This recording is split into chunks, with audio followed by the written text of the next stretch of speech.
nous chanterons le temps des cerises, sifflera bien mieux le merle moqueur.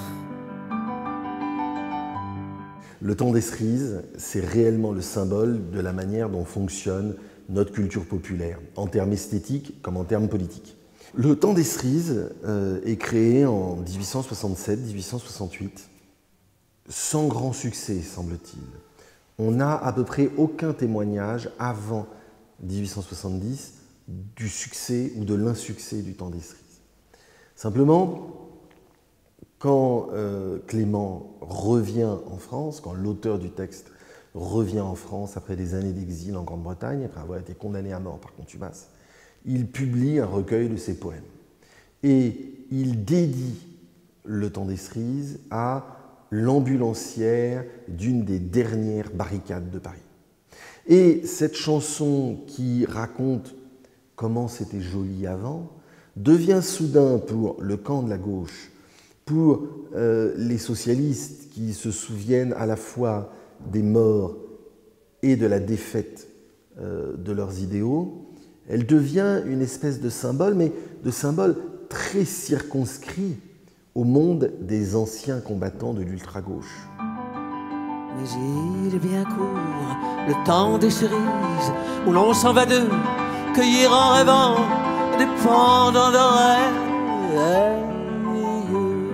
Cerises d'amour, aux robes pareilles, tombant sous la feuille, en gouttes de sang.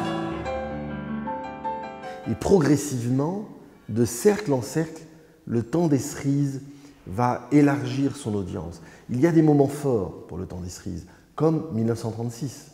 Enfin, la gauche gagne.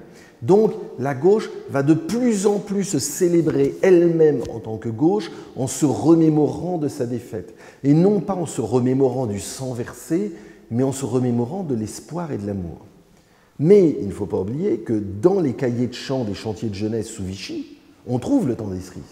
Et à la Libération, on chante le temps des cerises. Et en mai 68, on chante le temps des cerises. Et en 74, quand la gauche perd les élections, on chante le temps des cerises, mais on le chante aussi en 81, quand la gauche gagne les élections. Parce que, de toute façon, nous qui sommes Français démocrates, nous sommes tous les héritiers d'une révolution, même si, mutatis mutandis, à l'époque de cette révolution, nous n'aurions pas été nécessairement sur les barricades.